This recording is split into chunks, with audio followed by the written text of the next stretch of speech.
everybody.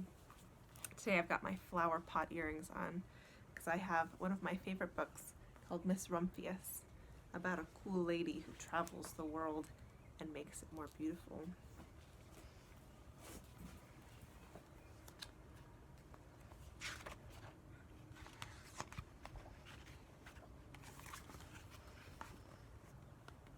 See it? The Lupin lady lives in a small house overlooking the sea. In between the rocks around her house grow blue and purple and rose-colored flowers. The Lupin lady is little and old, but she has not always been that way. I know. She is my great-aunt, and she told me so. Once upon a time when she was a little girl named Alice, who lived in a city by the sea.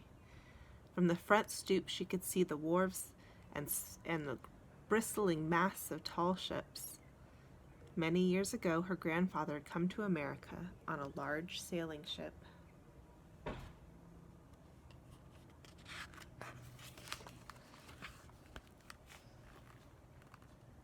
Now he worked in the shop at the bottom of the house, making figureheads for the prows of ships and carving Indians out of wood to put in front of cigar stores. For Alice's grandfather was an artist. He painted pictures, too, of sailing ships and places across the sea. When he was very busy, Alice helped him put in the skies.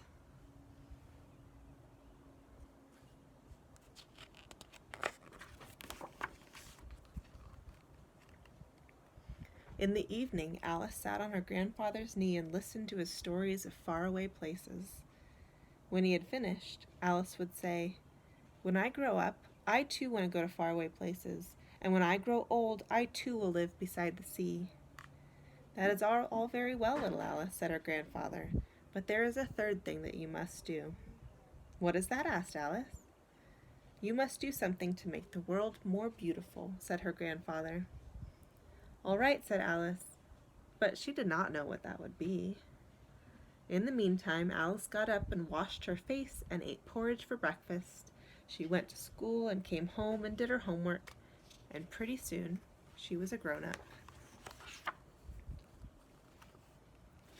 Then my great-aunt Alice set out to do the 3 things she had told her grandfather she was going to do. She left home and went to live in another city far from the sea and the salt air. There she worked in a library, dusting books and keeping them from getting mixed up, and helping people find the ones that they wanted. Some of the books told her about faraway places. People called her Miss Rumphius now.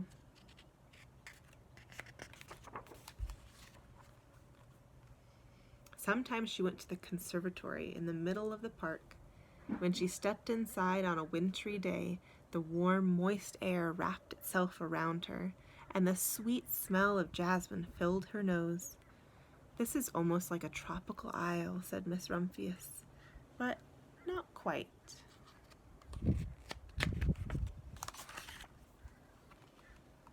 So Miss Rumphius went to a real tropical island where people kept cockatoos and monkeys as pets. She walked on long beaches, picking up beautiful shells. One day she met the Bapa Raja, king of the fishing village. "You must be tired," he said. "Come into my house and rest." So Miss Rumphius went in and met the Bapa Raja's wife.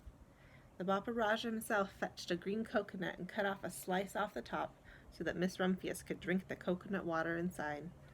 But before she left, the Bapa Raja gave her a beautiful mother-of-pearl shell on which he had painted a bird of paradise and the words, "You will always remain in my heart. You will always remain in mine too," said Miss Rumphius. My great-aunt, Miss Alice Rumphius, climbed tall mountains where the snow never melted. She went through jungles and across deserts. She saw lions playing and kangaroos jumping, and everywhere she made friends she would never forget.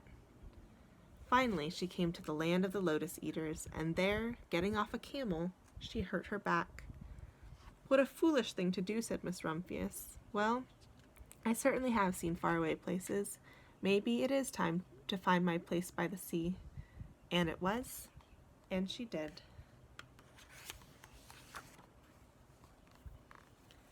From the porch of her new house, Miss Rumphius watched the sun come up. She watched it cross the heavens and sparkle on the water, and she saw it set in glory in the evening. She started a little garden among the rocks that surrounded her house, and she planted a few flower seeds in the stony ground. Miss Rumphius was almost perfectly happy. But there is still one more thing I have to do. She said, I have to do something to make the world more beautiful. But what? The world already is pretty nice, she thought, looking out over the ocean.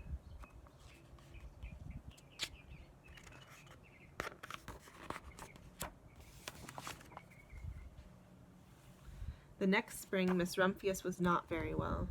Her back was bothering her again, and she had to stay in bed most of the time. The flowers she had planted the summer before had come up and bloomed in spite of the stony ground. She could see them from her bedroom window, blue and purple and rose-colored. Lupins, said Miss Rumphius with satisfaction.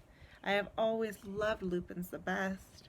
I wish I could plant more seeds this summer so that I could have still more flowers next year. But she was not able to.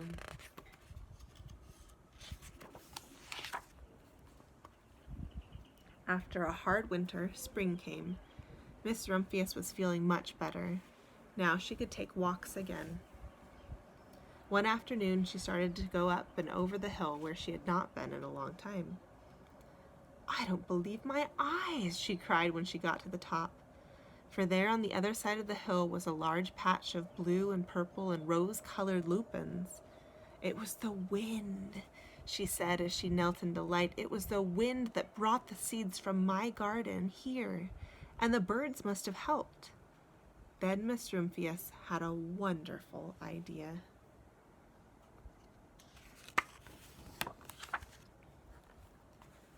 She hurried home and got out her seed catalogs. She sent off to the very best seed houses for 5 bushels of lupin seeds. All that summer, Miss Rumphius, her pockets full of seeds, wandered over the fields and headlands sowing lupins. She scattered seeds along the highways and down the country lanes. She flung handfuls of them around the schoolhouse and the back of the church. She tossed them into hollows and along stone walls. Her back didn't hurt her any more at all. Now, some people called her that crazy old lady. She is, throwing seeds everywhere. The next spring, there were lupins everywhere. Fields and hillsides were covered with blue and purple and rose-colored flowers. They bloomed along the highways and down the lanes. Bright patches lay around the schoolhouse and the back of the church. Down in the hollows and along the stone walls grew the beautiful flowers. Miss Rumphius had done the third and the most difficult thing of all.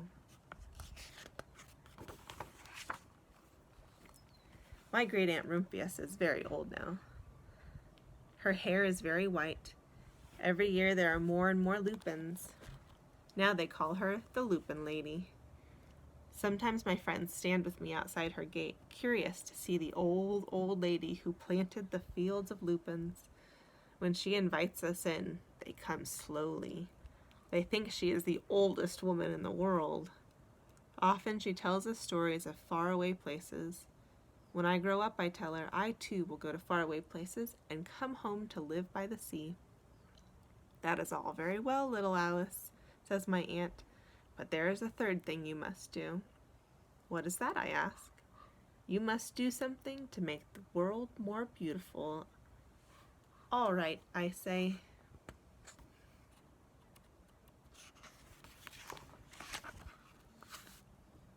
But I do not yet know what that can be.